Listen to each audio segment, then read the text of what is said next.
So without further ado, we are pleased to welcome into the studio Erica Smith, former state senator from the great state of North Carolina. It almost sounds like you're doing a boxing match intro. Entering the ring right now, kind of Senator from the great state of North Carolina. Why do people nobody talk crap about North Carolina? Nobody's talking crap about simply, well, you know, the good news is, Erica, is that you happen to have a lovely lady here who, if there's one place in the United States she would rather state of Florida, it's North Carolina.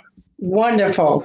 Well, we'd be happy to have her. See, I know. I really whereas if you said, I want to come to the state of Florida, we say, no, you don't want to come here. No.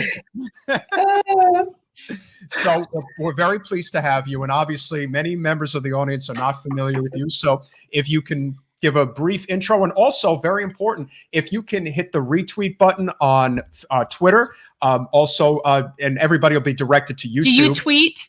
I don't know if you're the one who's doing it, or well, I'm not the master tweeter, but my staff is, and so they will do just that. Yes, beautiful. Thank you. Beautiful. Just have them retweet. Yeah, because we want to get as many people in here, right away. So, take it away. Please introduce yourself to the audience.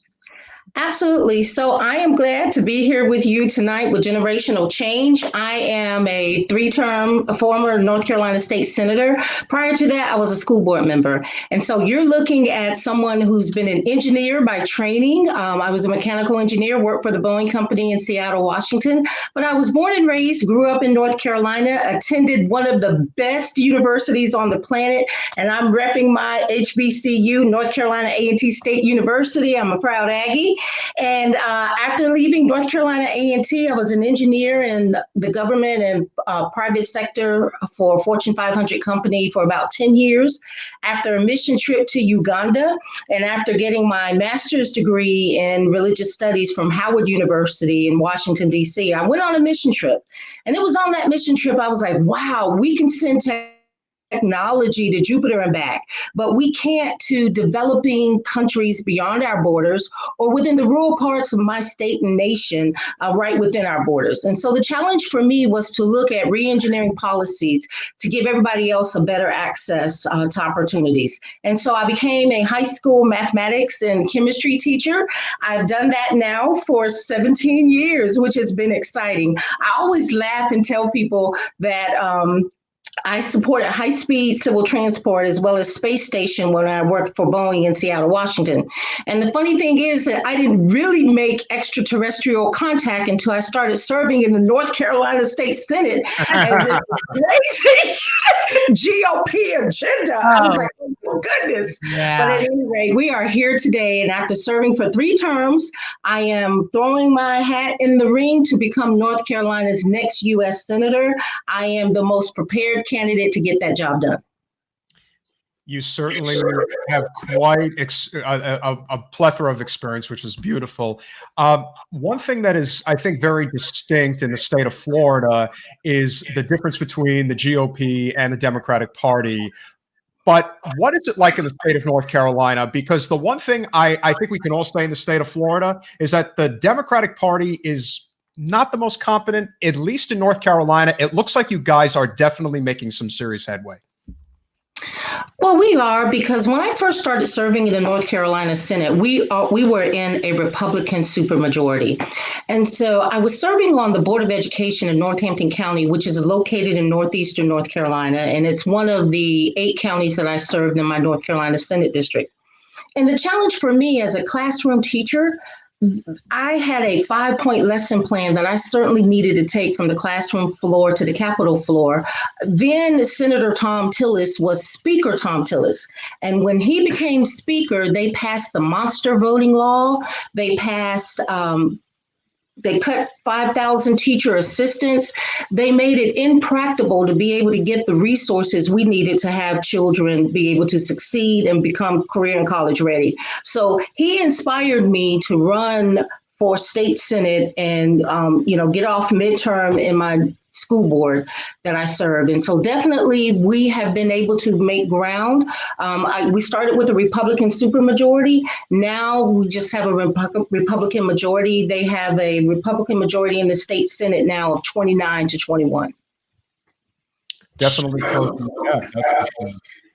She needs to turn down. I think you need to turn down the. I think there may be like a little bit of a feedback coming. I'm not Okay. sure. Let's try it again. Let's see how that. Let's try it again. Yep, I think that's good. I think that's good. Is that good? How about that? Is that volume better? Yeah. Well, I have a very deep voice, so I guess it just projects pretty far. Don't do that.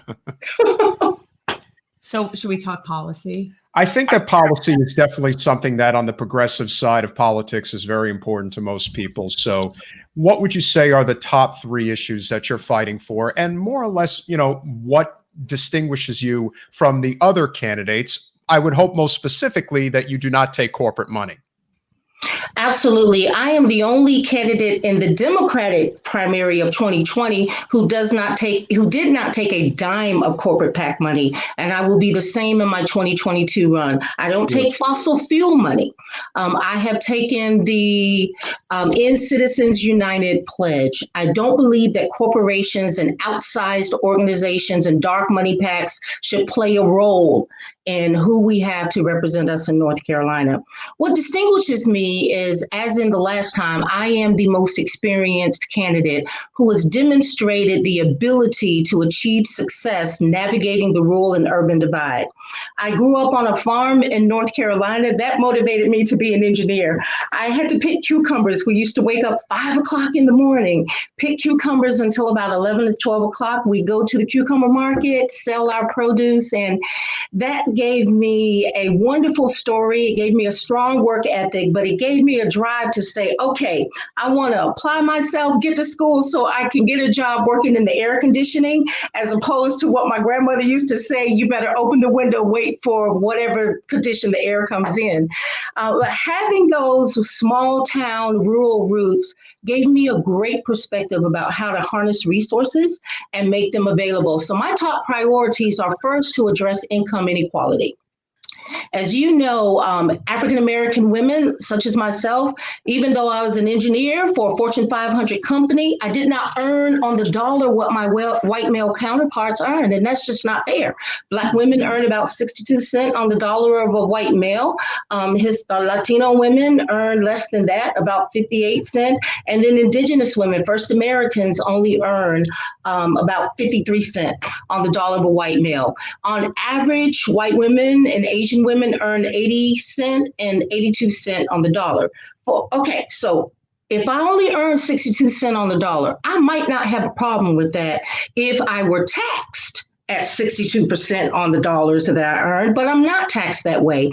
And we definitely need to close the wealth gap. This is the greatest income inequality with the effects of the pandemic that we have seen since the turn of the 19th century.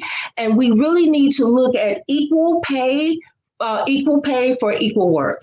I am a firm supporter of the ERA, and that's what distinguishes me as a candidate. My top priority is address economic opportunities, economic development, reengineering policies for businesses to provide economic development across all parts of the states, particularly in the rural areas that are losing population because we are so economically distressed. My second priority is climate, addressing climate change with strong environmental stewardship. And as a 3-term North Carolina senator, I am the only candidate in this race who has earned Senator of the Year. My freshman year, I was Senator of the Year by the labor union, the State Employees Association, which is the largest union in North Carolina in our state. And so how does a Black woman in a Republican supermajority earn Legislator of the Year, Senator of the Year her first term? It's because of the years I have spent reengineering policies on the local level to make them work better. I was Senator of the Year by the North Carolina Legal Conservation Voters. I was a Green Tie Rising Star my first session. The second session, I was Senator of the Year because of my strong environmental record working for clean energy, solar, wind. And then my third session, I was Senator of the Year by the North Carolina Sustainable Energy Association as a distinction of my strong platform on environmental change, zero carbon emissions, and so forth. And then my third priority is to make sure that we have healthcare access for all, especially with this pandemic. What this pandemic has shown us is that our system is broken. And I don't care about making more profits for the insurance industry. People need access to healthcare as a basic human right. Well, that answers that Yes. because we were going to ask about the healthcare question, but do you have something? I do. have I do. notes. Yeah, because I think that you've definitely presented a lot of great information, but I want to bring it back first. We'll go through each thing, but obviously I want to start with the economy because North Carolina is a very diverse economy. It has a couple of what I would call mid-major cities, particularly Charlotte and Raleigh, but there's also a lot of rural parts of the state mixed in between, obviously Appalachia. And Asheville all the way to the west, and then of course the oceanfront with Wilmington all the way to the east. Can you talk about the three primary, what I would call economic policies that progressives are really focused on these days, which of course is living wage, a universal basic income, and a federal jobs guarantee? What are your thoughts on those three specific economic issues?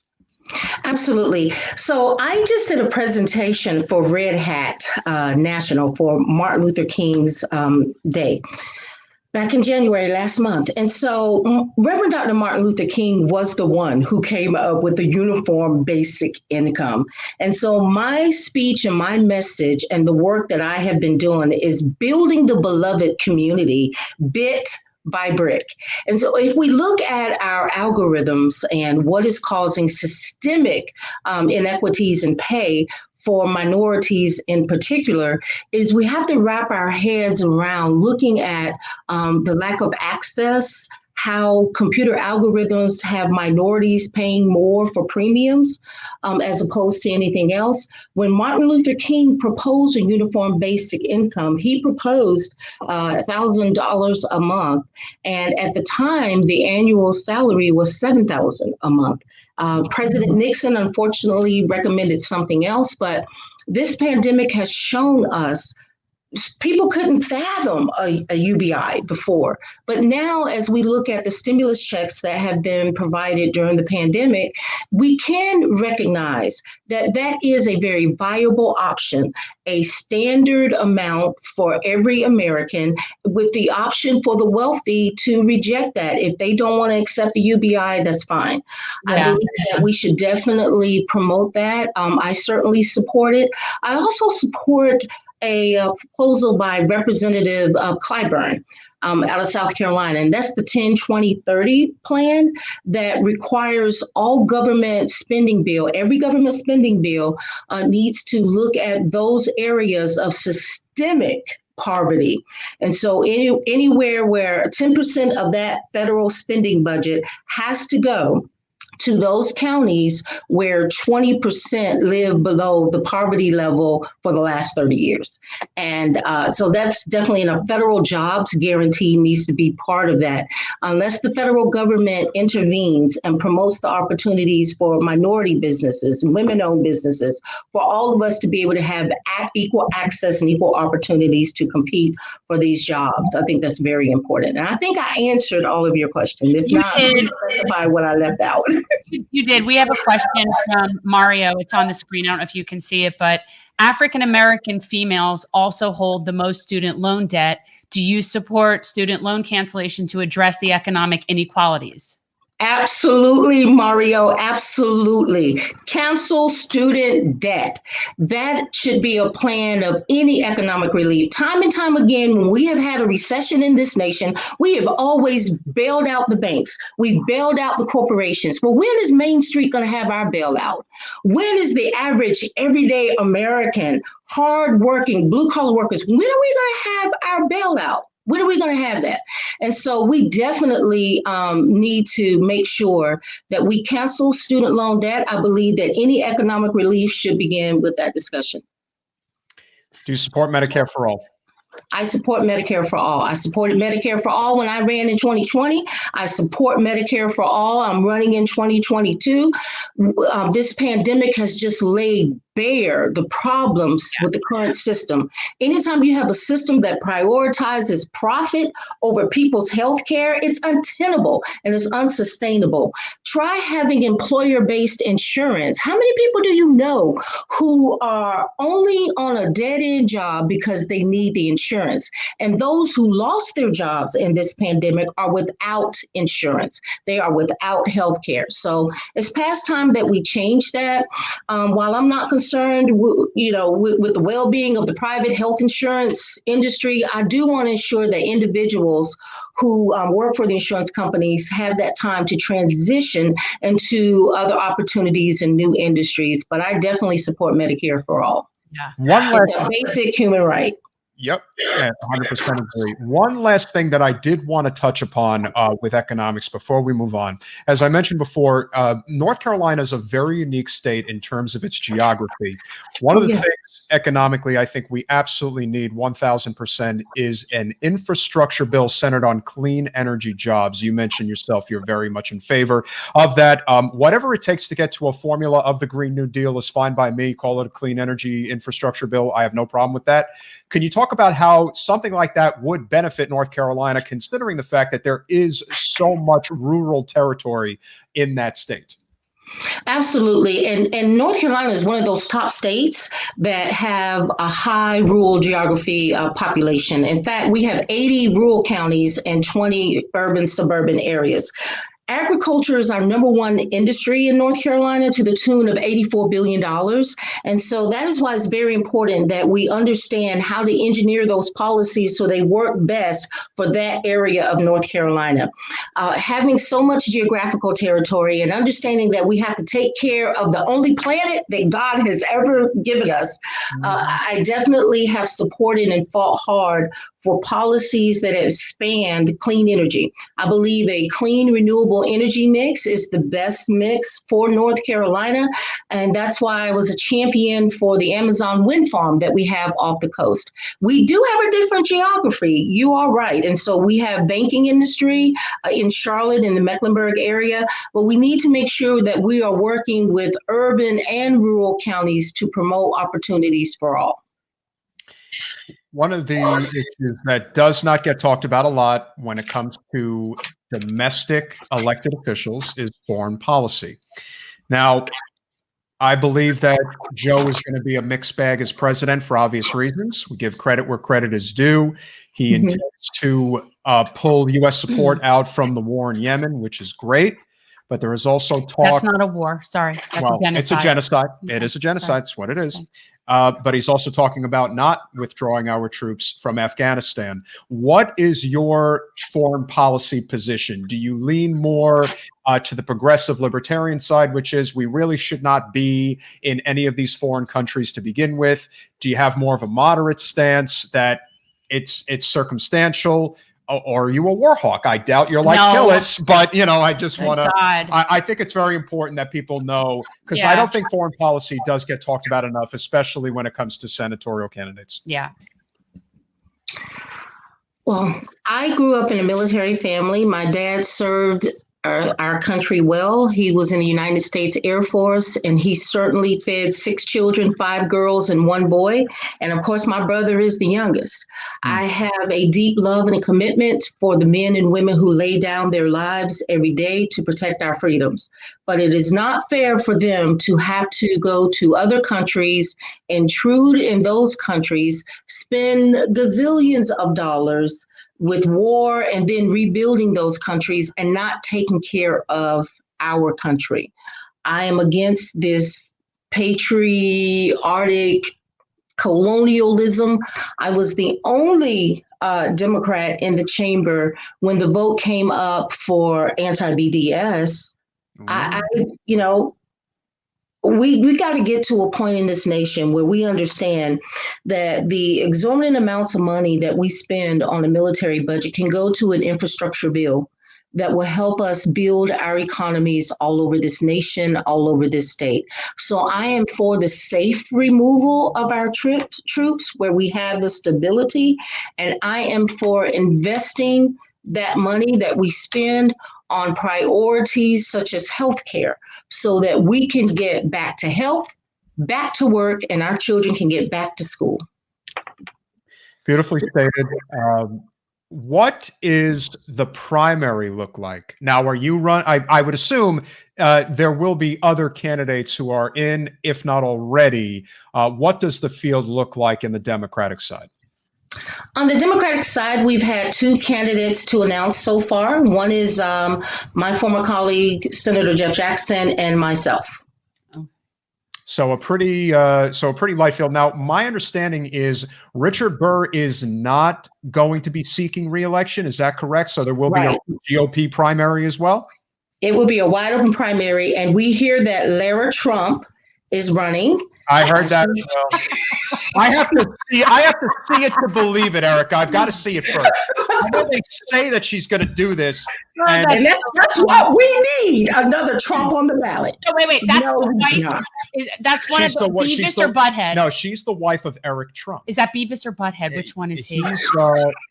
He's the dark hair or the blonde? He's the blonde, so he's Beavis. That's right. Butthead's with that crazy lady with the long black hair. Yes. Well, listen, the Trump stain is not going away anytime soon. At least she doesn't have Trump blood. She only has the Trump name. So she chose that? Everything's political, right? And career oriented. But it's former Representative Mark Walker is supposed to be running, and I know Wall Street will be happy about that, but not necessarily North Carolina. Right. We need someone who will carry our voices and carry our values, someone who's one of us for all of us, who's a real person with real results to address the real problems that North Carolinians are facing. Now, a very important question that I think people really need to understand. You saw what happened, obviously, for Cori Bush in St. Louis, and the same would be true if Jen decides to run again. Can you talk about the importance of the first campaign and what name recognition does for you when you run the second time? Absolutely. Name recognition is everything. And so despite having a shoestring budget in the 2020 cycle, I raised $250,000 compared to the other primary opponent who spent about $20 million all told on the primary. And I earned almost 500,000 votes for that. I have a solid record of serving in North Carolina, definitely having served 3 terms in the North Carolina Senate. And so what I can say is not so much about what is different about me, it's what's different about the electorate. And that's what's making this time differently. We've gone through a lot in 2020, from the COVID-19 pandemic to Black Lives Matter to protests surrounding the murder of George Floyd and Breonna Taylor and Ahmaud Arbery. We saw what happened in Georgia. We saw an electorate that was built by Stacey Abrams and the 5 Black women who led the charge to register voters. And those are the coalitions that we are building for 2022. And we're building that coalition. I definitely have the most experience serving that coalition. And we're just really excited about all the momentum and the energy around our progressive campaign. The other thing that is critical is that I've never been that type of candidate who waits for a poll to figure out where I'm going to land on an issue. I'm informed by my principles. I'm informed by hard work. As a faith-based leader, I've been a member of clergy for the last 20 years in North Carolina, and people know solidly, my strong faith informs me of how to serve the people of North Carolina by putting people first. They are the priority. We are speaking with former 3-time state senator of North Carolina and current U.S. Senate candidate Erica Smith. If you can share with the audience, what in the first run were your strong spots in terms of where you did well electorally and where you did okay, but definitely need to improve this time around? Can I just ask, you ran for Senate or you ran for Congress previously? U.S. Senate. I ran for U.S. Senate in 2020. Okay. Yes. So again, against the person who's now stepping down, or the other side, the other seat? No, who was the other seat was Thom Tillis. Okay. And he was reelected. Okay, thank you. We're not a fan of Thom Tillis, but that goes without saying. We're not either. So we definitely need to get a credible senator in the United States Senate to represent the interests of North Carolina. So where I did well in all the rural areas of the state. There were a few bright patches for me in Western North Carolina. I heard someone say they've spent some time in Asheville. Every summer, it's where I belong. Every summer. Asheville is a beautiful place. Outside of Asheville, though, it's a sea of red over there. And we didn't do so well there, but there were so many places that we visited that people were like, oh my God, you're the first U.S. Senate candidate who has visited this county in 50 years.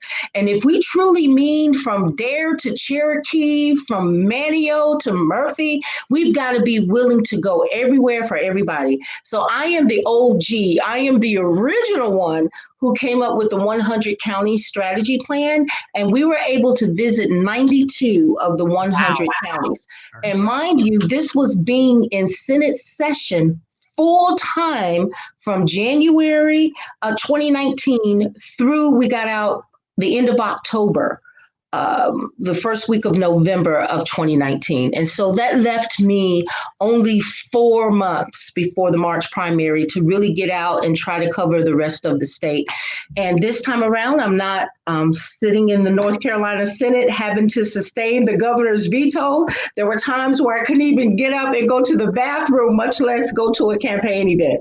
So definitely we have time. We're dialing for dollars furiously. We're able to start earlier because I am someone who believes in strong ethics and ethical compliance. And being on the legislative campus as much as I was, you cannot fundraise while you are on the General Assembly's campus. And so what I would have to do is take my lunch break and go up the street on my hotspot and dial for dollars for 30 minutes during my lunch break. That was the only time I had. And so I don't have that problem now. So that's why I did not do well.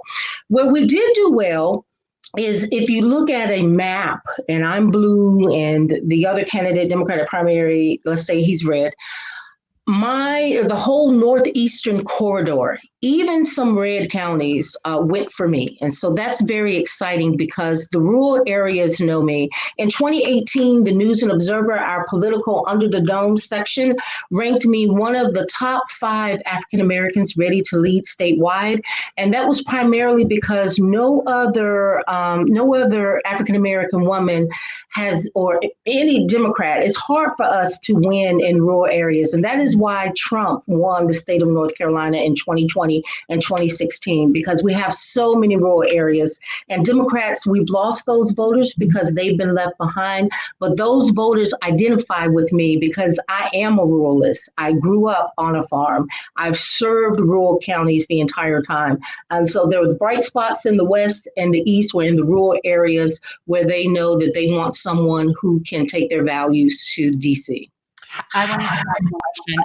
How are you with the indigenous communities there? And that is a big thing in North Carolina. And I know that there's several tribes. Obviously, I'm familiar with Cherokee because that's more in the area that I've spent time. But that is definitely an extremely vulnerable population. We do not have that in Florida. Our indigenous or the Seminoles, they are not a vulnerable population, I assure you. So that's a perfect question. Yeah. I have an excellent service record to indigenous communities. I am a curriculum and instructional specialist now. I'm back in the classroom on the school campus.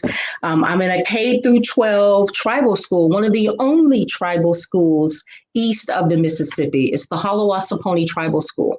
I've had a strong commitment and record of service to Black and Brown people in the indigenous community.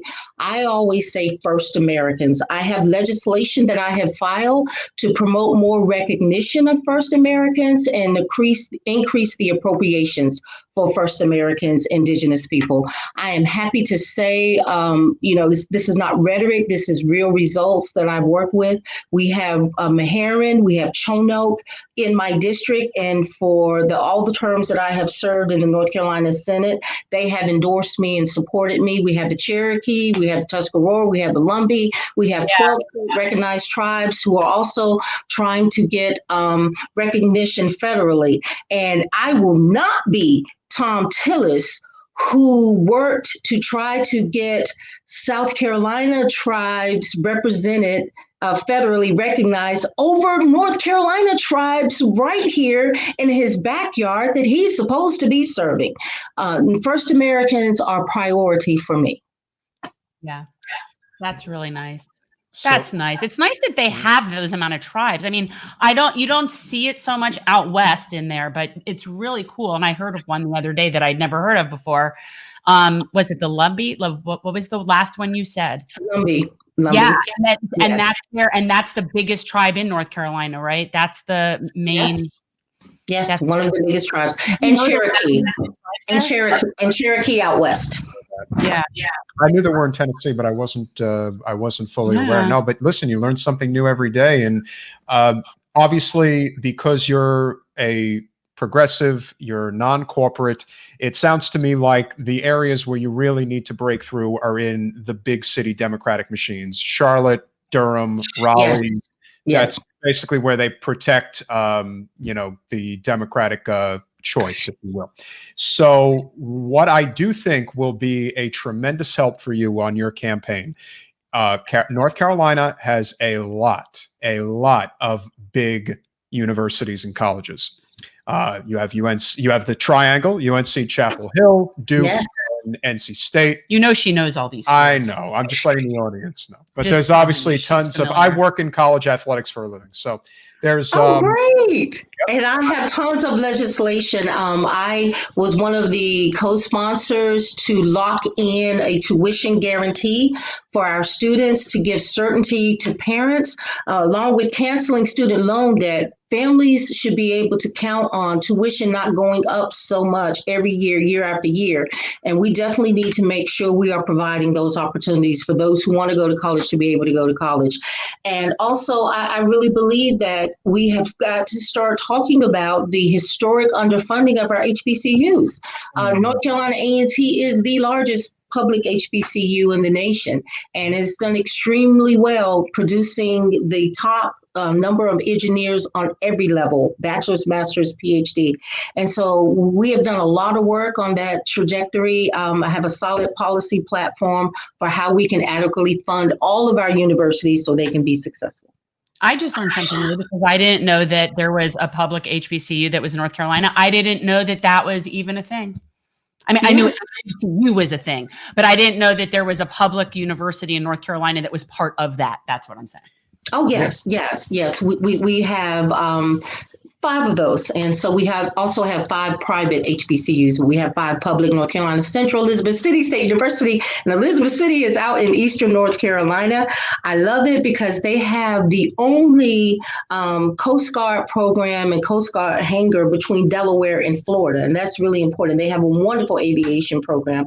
We also have Winston-Salem State University and Fayetteville State University as well. I'm a UNC Chapel Hill reject, so that's one of my proudest.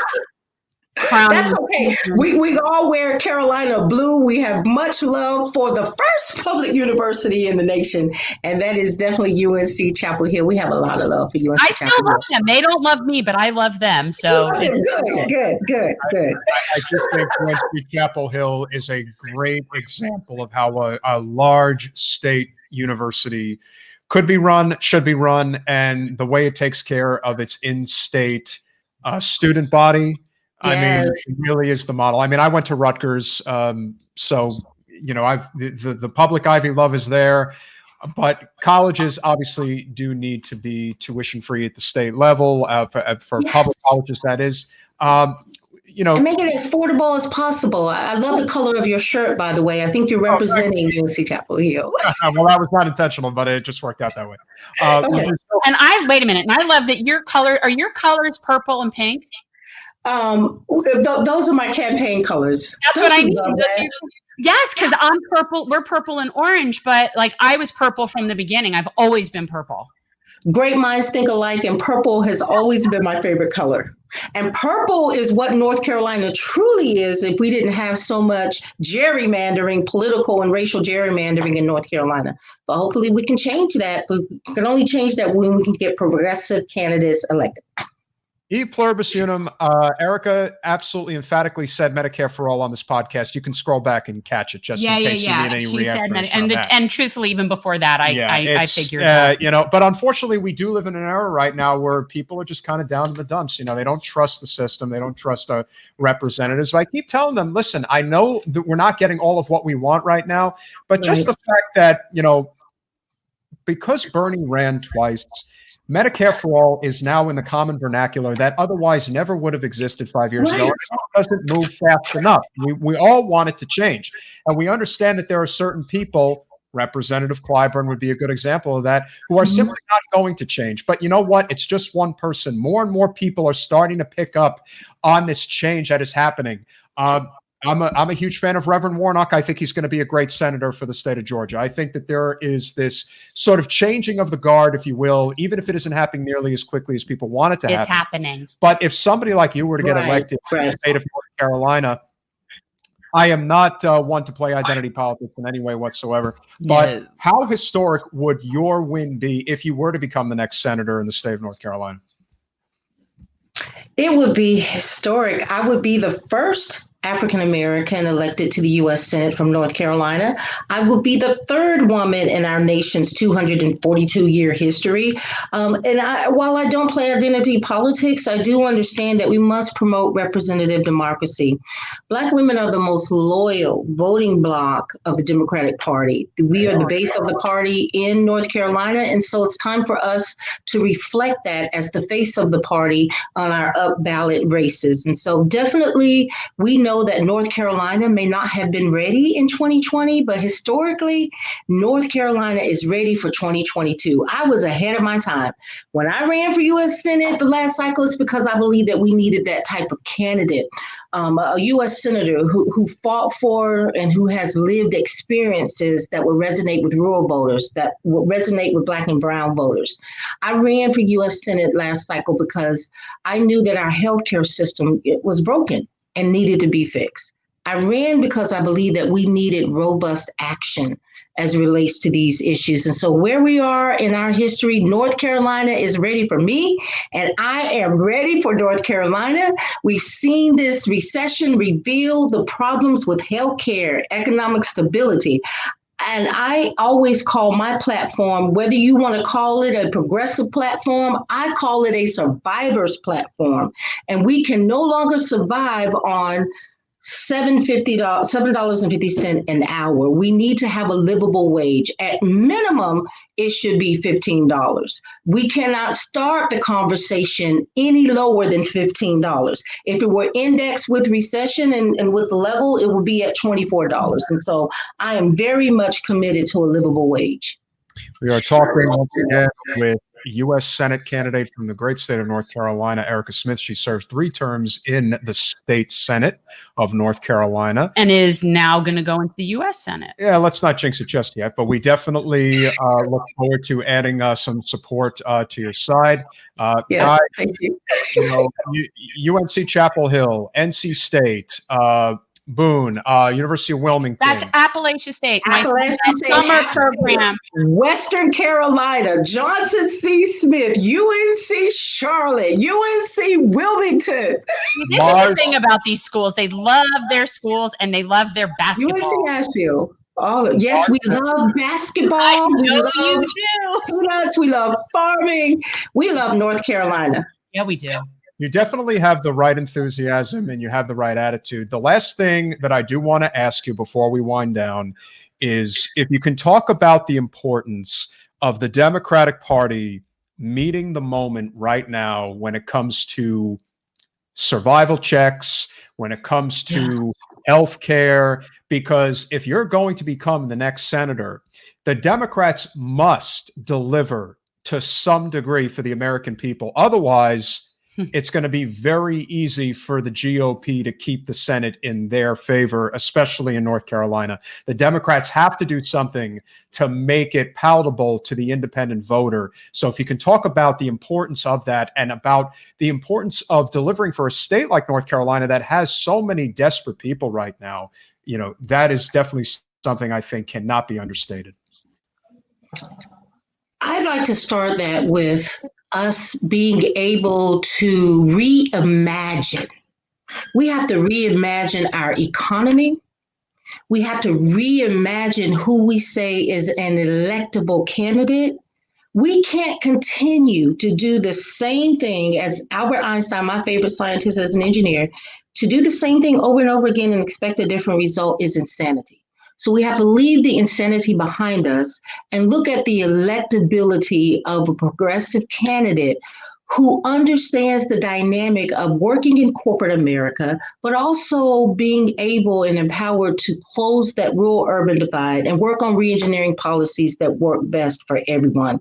This is our time. As we look at the phenomenal work that was done, it was progressive candidates not being afraid to run off of $2,000 stimulus and recovery checks. Raphael Warnock and John Ossoff, they won Georgia. And that's the reason why we have a Democrat as the majority leader and not Mitch McConnell. And all of his antics and games and keeping Americans behind. This is our moment to build that movement, like Georgia built that movement, and make sure that we are including everybody at the table, that we're going out. This is our time to make sure we are reaching the rural voters and we haven't met them. And the only way to meet them is to stop bringing all these people in from outside and use the people that you have on the ground. Get the opportunities to register voters and build that electorate who's going to promote a new American majority where all of us are able to rise and aspire to the American dream. I do think that as much as anything, your policies are fantastic. You present yourself exceptionally well. You're very warm and inviting, and I think that that's something that is a good. She's just a regular person. It's a Southern charm as well. There is something. Regular person. I'm one bus for all of us. That is our campaign mantra. Regular people recognize other regular people. Yeah, well, you're not selling a hill of crap. You really believe in what you do. You've served your community in more ways than one, not just obviously electorally, but religiously as well. I think you bring a lot of great things to the table. If you would like to make what I would call your final pitch, if you will, to everyone listening tonight, and of course this is going to be shared all over the place. Hopefully we'll get several hundred, if not, maybe several thousand views on this. And we certainly hope that this will spread. Like I said, you can obviously help from anywhere, but there's a lot of great universities throughout the state of North Carolina.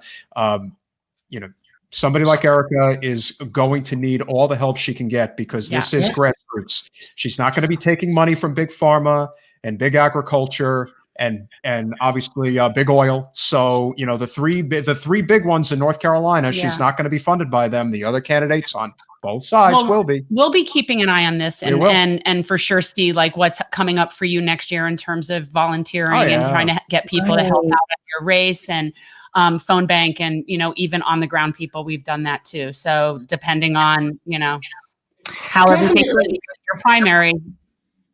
Steve and Jen, this is what I really want to share. I didn't come from wealth. I come from hard work.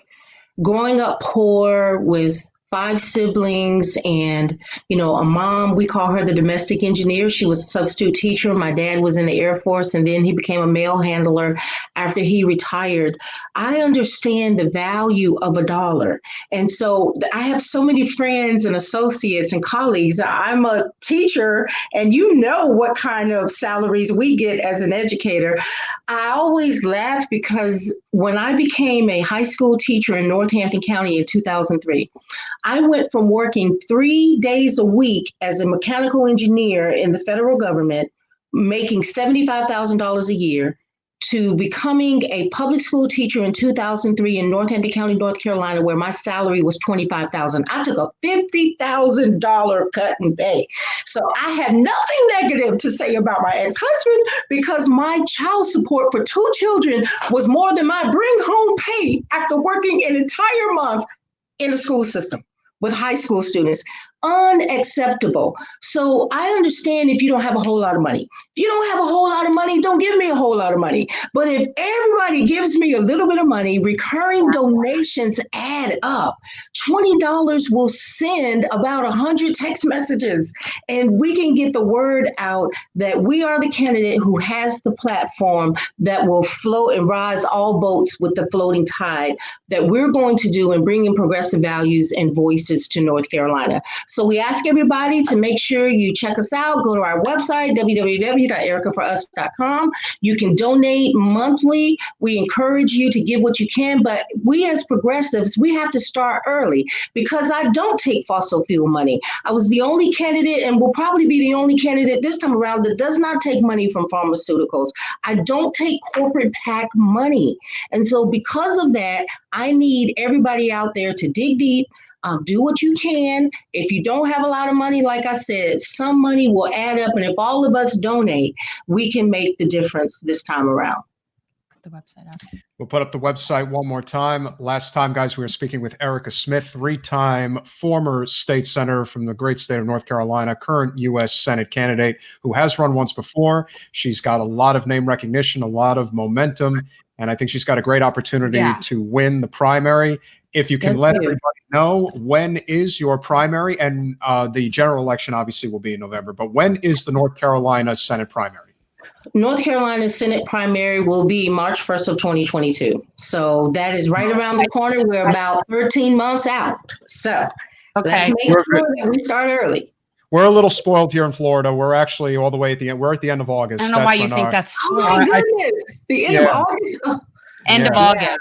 It comes around very quickly in North Carolina. Thank you so much for coming on, though. Yes, we're very thankful that you came on. Obviously, we're putting the website up one more time, guys. Erica for us.com. Everybody check it out. Sign up for phone banking, text banking, anything you could do to help. And quite honestly, just following on social media is also very helpful. Yes, we need followers. Follow us on Twitter, Erica for USCN, SCN. Please join us. Follow us on Twitter. Follow us on Instagram. The same thing. Follow us on Facebook. I'm Erica Smith for NC on Facebook. Thank you so much for coming on. Really appreciate it, Erica. We hope to see you again. Nice to meet you. Have a great evening. Bye. Absolutely. Nice to meet you. Thanks, Steve. Thanks, Jen. Bye. Let's go, Carolina. Well, she's a doll. And obviously, we're very, we're learning that there are good people that are running that need to be given this platform. Because the thing you also have to remember, guys, Bernie really took a shot in the dark. Didn't really know what was going to happen, but he ended up really building a significant movement that is now seeing the fruits of it being borne out. Maybe not necessarily as him being president, which we desperately wanted, but the fact that there are now tens of thousands, it seems like, of people who have not just been inspired by his message, but have been inspired to actually take it to the next level and run for office. And this is a lady who has an opportunity. This is not she's a progressive and we want to support her. No, this is somebody who could actually become the next U.S. Senator from North Carolina. And people, when you think you can't donate or do anything, you can, because following on social media is very helpful. And just doing that when something costs you nothing can be very helpful. It really can. I think she answered the questions very firm. She was not wishy-washy. She wasn't hesitant. She supports Medicare for all, which everybody knows is essential. She supports a Green New Deal, or at the bare minimum, an infrastructure bill based on clean energy jobs. She takes no corporate money. That's really what matters. That's really what matters the most. Everything else is negotiable. Correct. Thanks for watching. If you want to support our mission to transform politics into service, please like this video, subscribe, follow us on social media, and consider joining our Patreon, where you'll get early access to our interviews as well as other exclusive content. Links are in the description. Peace out.